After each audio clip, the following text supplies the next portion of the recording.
There are 5 stages every singer or professional speaker goes through with their voice, what I call the vocal life cycle. And knowing where you are in that life cycle helps you know what to do in the moment to save your voice. Hi, I'm Tom Burke, and after working with Broadway singers, Hollywood actors, TED speakers, and Google execs for nearly 20 years, I found that the 5 stages of the vocal life cycle are rehabilitation, habilitation, optimization, acceleration, and inspiration. So let's break down each one. Stage 1 is vocal rehabilitation. At this stage of the vocal life cycle, you're recovering from vocal injury, illness, muscle tension dysphonia, or simply just getting back in shape after a hiatus. Before we continue, here's a quick disclaimer.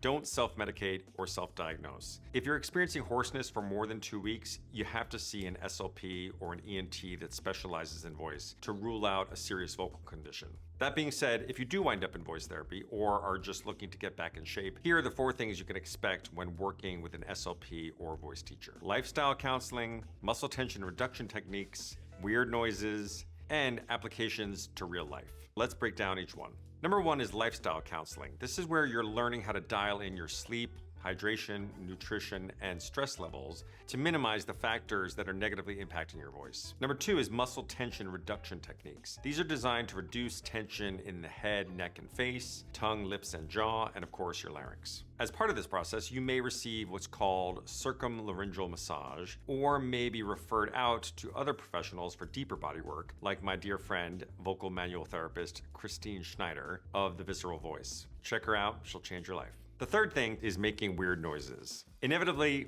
voice therapy involves making lots of weird noises, but they are weird noises that have strong research-backed protocols associated with them for helping to reduce effort and improve the ease and resonance of your voice. Some voice protocols you might learn include Joe Stimple's vocal function exercises, or Catherine Verdolini's Lessig-Madsen resonant voice therapy. You'll also learn how to use straw phonation, lip trills, noisy consonants like fricatives, and funny faces like a blowfish, along with some very specific types of humming exercises designed to lower the effort in your throat and help project your voice for longer periods of time with less effort. Step 4, applications to real life, particularly for sustainable projection. You know, improving your voice in the clinic is one thing, but speaking or singing for prolonged periods of time over loud noises is quite another. That's why you'll apply the ease you found in the weird noises phase to longer and louder spoken or sung contexts. Stage 2, habilitation. The second stage of the vocal life cycle is habilitation. This stage is when you're technically out of the vocal woods. You no longer have an active lesion or a vocal hemorrhage, but you're not yet ready for anything. This phase is also about crafting a voice that feels authentic to you. In the habilitation phase, you should focus on technique, developing the versatility, agility, and stamina you'll need for doing 8 shows a week. In this stage, I recommend a few things. 1 is spending time learning how the voice works, the anatomy, physiology, and acoustics of the voice. Because the more you know how the voice works, the more you know how to work your voice. That's why I encourage students to take one of our estillvoice training courses. Commercial interlude. For more information on estillvoice, check out estillvoice.com. To help develop more versatility, I show folks how to speak and sing in different styles easily with my silly signature system I developed for Broadway singers who are trying to navigate different roles. I call it the twangfarm. It's where you learn specific magic words, which trick you into different specific vocal tract shapes, the tongue, lip, jaw, and larynx positions you need to easily access a whole range of styles, whether that's pop, rock, R&B, gospel, music theater, and opera. Or you can use it to more easily access your head, mix, chest, falsetto, and belt. The final part of the habilitation phase is learning how to solve vocal technical issues on your own, because after all, the ultimate purpose of voice lessons is to not need voice lessons. So I teach people a vocal problem-solving system I call the A's of awesome speaking and singing. It's where you learn to develop vocal agency, the ability to know what's going on with your voice, why that's happening, and ultimately what to do about it. So you'll learn how to assess things that get in the way of your voice, like your alignment, how you're using your skeleton, anchoring or support, your airflow or breath management, Aliens, which is my silly term for resonance or how well you access overtones in your voice for more stability and beauty. Articulation,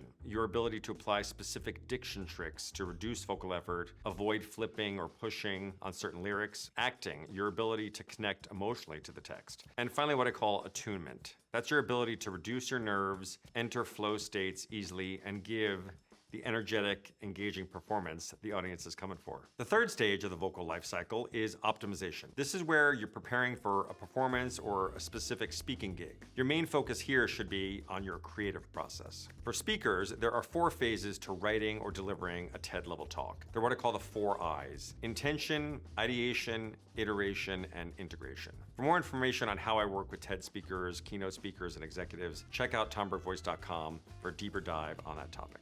For singers and actors, there are also 4 phases to the creative process. The intuitive phase, where you read through the text or the lyrics in one uninterrupted session, just to see what comes up for you emotionally or how you relate to the work on a visceral level. At this phase, you might do some text play to see what is revealed to you as you experiment with vocal onsets, vocal masses, or different parts of speech. The intellectual phase, this is the script analysis part, where you break down the story into its substructures, getting a sense of the arc of the story, the motivation of the characters, the individual beats of the scenes. The emotional or tonal phase, this is where you're playing with subtext, finding the head, heart, humor, and humility of the character, or other elements like earth, wind, and fire. Finally, there's the physical phase, where you map out the physical life of the character and the vocal choreography of the song. The 4th stage of the vocal life cycle is acceleration or curation. It's when you need to be ready tomorrow. So for singers, by this point, we're presuming your technique is dialed in and that you're operating at a certain level of proficiency, health, and preparation. In the lead up to the audition, you can't really cram. And you can't be doing 13 things on the subway to Midtown or being put in last minute at the 8 p.m. show.